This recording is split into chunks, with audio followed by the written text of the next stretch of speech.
Hazır mısın? Hazırım, evet. Ya Amerikan Otları'nın birinci bölümüne tekrar tekrar hoş geldiniz. Evet, hoş geldiniz. Öncelikle ben Sait'e teşekkür etmek istiyorum. İlk videodaki acemiliklerimden dolayı böyle hiç içime sinmemişti ilk bölüm. O da sağ olsun beni kırmadı. Bir kez daha tekrardan çekmeyi kabul etti. O yüzden şimdi asıl birinci bölüm başlıyor diyebiliriz. Ya ben daha fazla açıklık getireyim. Yani gizlimiz saklımız yok izleyicilerimizden. Bir kere daha çektik aslında bunu. Evet. Ama tam editlerken ışıklar o kadar yanlış gelmiş ki çok böyle düzgün olmadığını fark ettik. Yani sizin göz algınızı bozacağını fark ettik. İşte ses iyiydi ama ışık iyi değildi falan. Öyle sıkıntıları görünce aslında düzeltebileceğimiz de bir şeydi ama dedik ki hem böyle tekrar çekmiş olalım birinci bölümü. Sonrasında hemen ardından ikinci bölüm gelecek belki ama biz kimiz demek istiyoruz önce Amerikan Otları'nın ilk bölümünde. Sonra diğer bölümlerde detaylıca Amerika'yı da DMV bölgesinde böyle kendi tecrübelerimizle ve arkadaşlarımızın, yakınlarımızın tecrübeleriyle anlatacağız. İstersen önce sen başla Gülşah. Bu arada önce bir tanıtayım istersen. Evet. Kameranın arkasında eşim var Gülşah. Boşuna yorumlara falan yazmayın niye yanında değil de arkasında diye.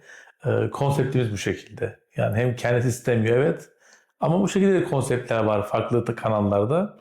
Bence gayet okey yani ben bunu şükrediyorum yani en azından sesiyle bana eşlik ediyor şu an. Teşekkür ederim yanımda olduğun için. Rica ederim. Merhabalar öncelikle herkese. Ben Gülşah Murat. Sait'in eşiyim. Kendisinin de bahsettiği üzere. 35 yaşındayım. Ve 3,5 yaşında bir kız annesiyim. Hayatımın en güzel yanı belki de farklı ülkelerde yaşayıp bambaşka deneyimler kazanmış olmaktı. Kesinlikle. Tam 16 yıl Polonya'da yaşadım. Sait'le beraber yaşadık hatta bu Polonya'daki sürecimizi. Yani beraber biz Sait'le üniversite arkadaşıydık. Orada Hey beraber hey. yani beraberdik yani. Orada gençlik yıllarımı, evliliğimi, hayatımın önemli bir bölümünü orada geçirdim. Geçirdik. Geçirdim demek de hemen bahsederken aslında bunların çoğu seninle beraber yaptığım şeylerdi. Yaklaşık 1,5 yıl önce ise beraber Amerika'ya taşındık. Şu an Virginia'da yaşıyoruz. Ben yemek yapmayı çok seven bir insanım. Böyle her gün mutfakta çeşit çeşit bir şeyler yapayım ve insanlar gelsin, yedireyim, içireyim. En çok sevdiğim şey bu benim yani. Evet yani Yakından ve biliyorum. artık mesela bunu bir işe dökmeyi düşünüyorum. Bir catering firması kurmayı düşünüyorum şu an. Heyecanla bekliyoruz biz de. Evet, Yani şu an yeni geldiğimiz için sürekli tarifler deniyorum, reçeteler oluşturmaya çalışıyorum. Yemek yapmakla ilgili birçok planım var. Umarım en yakın zamanda bunları hayata geçirebilirim. Umarım bu serüvenimde bana hepiniz eşlik edersiniz. Severek yersiniz. Çünkü ben hepsini gerçekten çok severek hazırladığım ve hazırlayacağım şeyler olacak. Çünkü zevk alıyorum bu işi evet. yaparken. Umarım sizler de bir gün tadarsınız yemeklerimi. Zevk alırsınız diye düşünüyorum. Benim için şimdilik ben... Zaten araya girecektim ben şimdi. Ya benim için çok önemli bir mevzu bu çünkü yıllardır ısrar ediyorum. Yani sen nasıl benim bu medya şirketim için hep ısrar ediyordun. Yaparsın yaparsın diyordum böyle. Ben de Gülşah'a sarıyorum. Diyordum ki bak sürekli çok güzel sofralar hazırlıyorsun, şahane yemekler yapıyorsun. Tatlıların hatta Polonya'da işte profiterolü falan böyle şeydi. Millet Instagram'dan, WhatsApp'tan yazıyordu. Bugün alabilir miyiz falan diye böyle. Normal bir satış yapmıyordun sen aslında ama satışa dönmüş oldu böyle. Çünkü insana para vermek istiyorlar. Bedava yaptırmak istemiyorlar sana falan böyle. Ondan dolayı tanıdıklarımız falan böyle almaya başlamışlardı. Bir yemek satışı yapmıyordum ama ben yemek için de ısrar ediyorum sana. Çünkü ne bileyim evde yaptığın çok güzel yemekler var. Ve bunları aslında cateringle mesela etkinliklere yapabilirsin hep diyordum zaten. Ondan sonra ve etkinlik düzenlemek senin en sevdiğin şey. Yani Evet, çok severim. sadece yemek yapmak değil, hem o sofrayı hazırlamak hem insanları davet etmek. Öyle haftanın 7 günü varsa böyle 4-5 günü minimum böyle evde misafirimiz olur zaten. Evet. Yani biri gelsin, tek başımıza yemek yemeyelim. O Gülşah'ın biraz da böyle aile kültüründen de gelen bir şey. Hı hı. Yani sürekli misafirler hep varmış onların zaten. Ona alışmış ve ben de alıştım ondan sonrasında. Yani sürekli ben de işte akşam şunu çağırsak mı, sabah kahvaltıda bu gelsin falan böyle arıyoruz, soruyoruz. O yüzden de yeni taşınmış olmamıza rağmen misafirlerimizi davet etmeye çalışıyoruz. Çünkü öyle mutluyuz. Ve sen yemek yapmayı seviyorsun, tatlı yapmayı seviyorsun.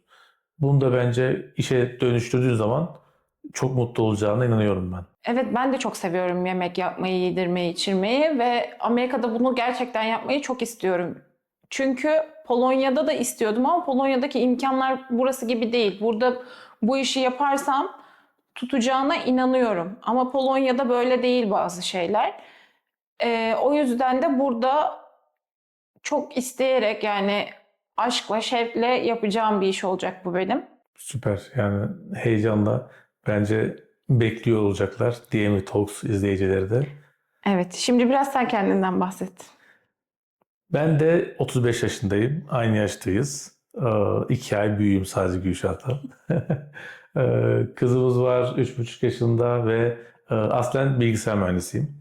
Ve severek, aşkla okuduğum bir bölüm gerçekten. Çünkü bebekliğimden beri istediğim bir bölümdü. Polonya'da okudum, evet. Sonra Master'a New York'a geldim Manhattan'a 2013 yılında.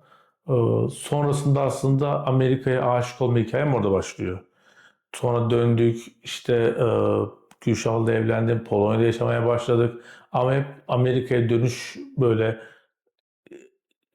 ama hep Amerika'ya dönüş isteği vardı yani bende. Gülşah burayı bilmediği için bir çekincesi vardı tabii. Yani bunu niye anlatıyorum? Hiç Amerika'ya gelmeyenler için çok normal bir şey aslında bu çekince olmak. Çünkü insan düşünüyor kocaman devasa bir ülke, 50 tane eyalet var ve gidip orada mutlu olacak mıyım gerçekten? Çünkü Polonya bir aile ülkesi ve biz orada gençliğimizi geçirdiğimiz için mutluyduk.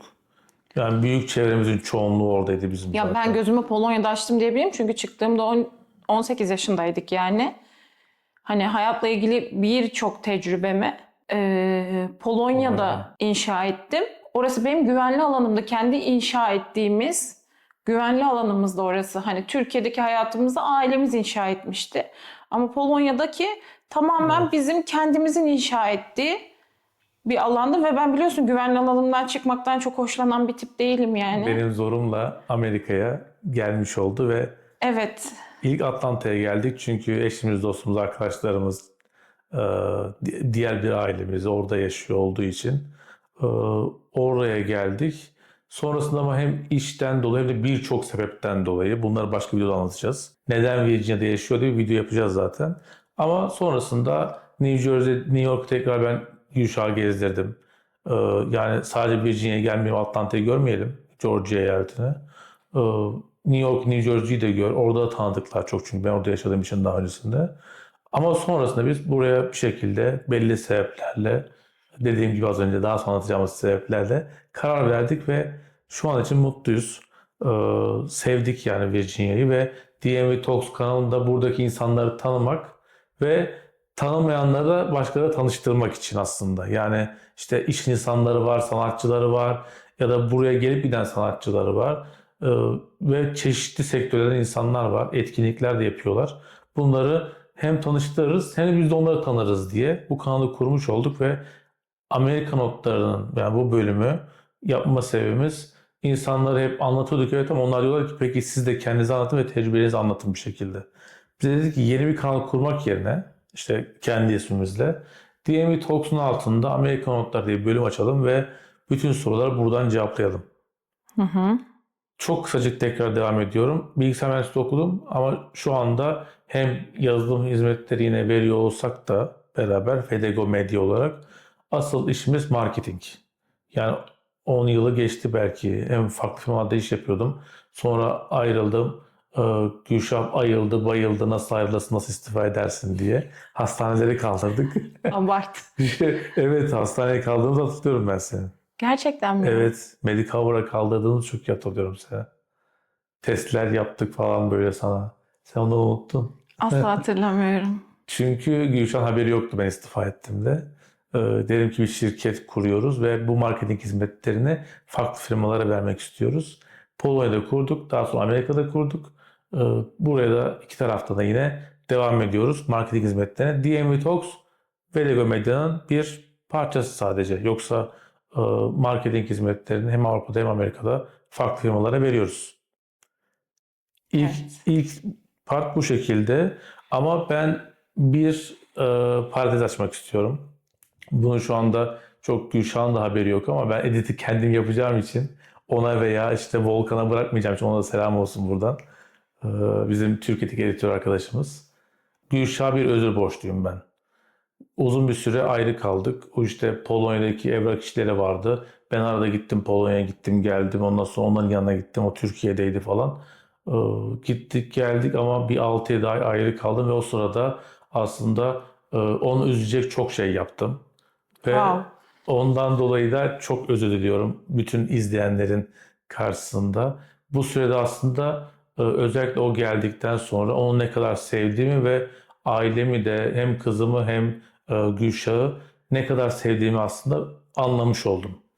Ama bunun için sizlerin huzurunda özür dilemek istiyorum ve Çok duygusal. kendisine bu Burayı yayınlamasak.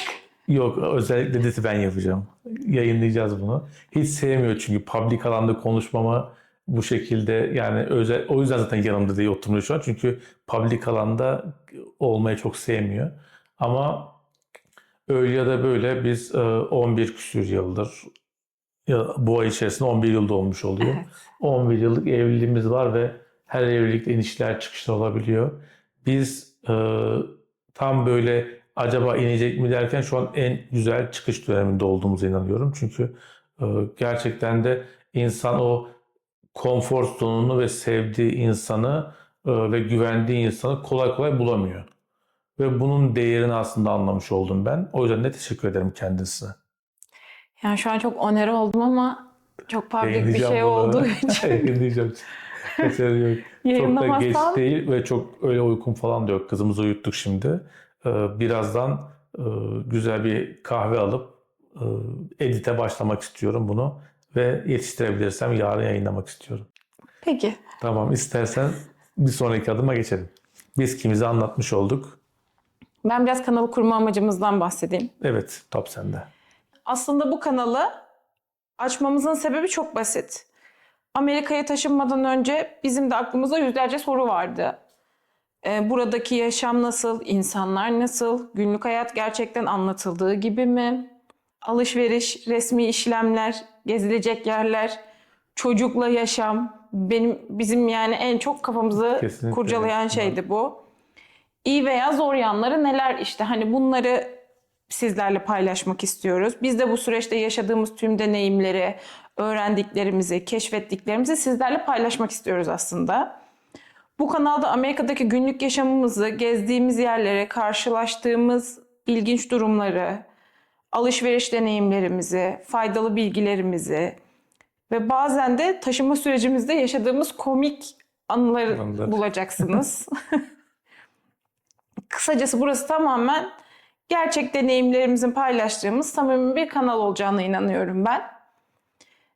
Eğer Amerika'yı merak ediyorsanız, burada yaşamayı planlıyorsanız ya da sadece farklı bir ülkedeki hayatı görmek istiyorsanız bizim kanalımız olarak doğru yerde olduğunuza inanıyorum ben. Evet, çünkü akılda o soru işaretleri var gerçekten. Mesela iki kişi değiliz de biz üç kişiyiz ya. Yani bir çocukla Amerika'ya nasıl taşındık mesela? Yani çok zor bir şeydi. Mesela ondan bahsedebiliriz. Yani 1,5 yıl neredeyse taşınamadım. Evet, ev bulma süreçleri. İşte ilk geldiğinizde kredi skorunuz olmuyor ya, sıfırdan başlıyorsunuz. Peki ev tutabiliyor musunuz? İşte depozito ne kadar ödüyorsunuz? Hangi eyalette ehliyeti kim nasıl alıyor? Bunların bir sürü özellikleri var. Mesela bir bölümde şeyden de bahsedebiliriz. Sait gerçekten kıymetli bir vize türü aldı. Evet. Tamam, sen bahset bundan. Ben sevmiyorum ya bu konuyu çok fazla. Ha evet. Ama mecbur bahsedeceğiz çünkü sana merak ediyorlar nasıl Evet geldiğimizi. mesela o vize türünden bahsedebiliriz yani bir bölümde. Evet, O1 vizesini nasıl aldık, nasıl geldik? Ee, işte Avrupa vatandaşı olarak Amerika'da nasıl yaşıyoruz? İşte Polonya'dan pasaport aldık, hadi Amerika'ya indik, oturup yaşayabiliyor muyuz? Ya da işte O1 vizesi dediğimiz şey, olağanüstü yetenek vizesi. Bunu marketing alanında aldık biz. Peki nasıl aldık? Süreç nasıl işliyor? Bunların hepsini ayrı ayrı videolar şeklinde, kısa kısa şeklinde böyle yayınlamak istiyoruz. İlk bölümümüzü burada sonlandıralım. Evet, çok uzun olmasın. Sadece biz kimizi ve merhaba biz buradayızı demek için Evet. çektiğimiz ilk bölüm olmuş Sadece oldu. küçük bir şey daha söylemek istiyorum. Tabii ki. Bizimle bu yolculuğa ortak olmak isterseniz şimdiden hoş geldiniz kanalımıza. DMV Talks kanalında farklı playlistler var, söyleşiler var, etkinlikler var. Şimdi bu hafta Podcast geliyor. podcast geliyor. Yani salı günü En çekeceğiz. çok onu merak ediyorum. Yani şöyle yakın çevremiz bilir. Sait'in birçok çekiminde ben olduğum için videoları açıp izlemiyorum işin gerçeği. Hani izliyorum da bildiğim şeyler oluyor yani. Ama podcast'i o kadar sabırsızlıkla bekliyorum ki yani çok heyecanlandırıyor beni mesela. Hani şu an burada oturmak, hani ilk defa YouTube yapıyoruz. Sesimle sana eşlik etmek de beni heyecanlandırıyor. Fakat podcast beni daha çok heyecanlandırıyor. Yani Levent'in Evet, söyleyeceği belli mesela. konular var deyince yani özellikle Levent'i dinlemeyi çok istiyorum. Evet, ilk bölümümüzün konusu var aslında, onu söyleyeyim istersen. Amerika'ya göç konusunu konuşacağız. Yani göçmen olmak, Amerika'da Türk olmak, buraya göç kolay mı? Ve iki konuğum var yanımda. Aslında biz beraber yapıyoruz podcast'i. Avukat arkadaşımız Çağatay var. Daha önce çok görmüşsünüzdür belki ve kendisiyle söyleşi de yaptım. Onun videosunu da aşağıya linkini bırakayım, onu da izleyebilirsiniz. Bir de Levent var. O da benim takım arkadaşlarımdan. IT, teknoloji ve marketinge bakıyor aynı zamanda. Onunla birlikte 3 kişi güzel bir podcast yapacağız. Bir sonraki bölümde, podcast'in 2. 3. bölümlerinde görüştüğümüz çok tatlı insanlar var. Çok tatlı arkadaşlarımız var. Onları konuk alacağız. Ve podcast'te Amerika'yı hep beraber konuşacağız. O yüzden de ne yapıyoruz? DMV Talks'a abone olmayı unutmayın. Teşekkür ederiz. Teşekkür ederiz. Görüşmek üzere.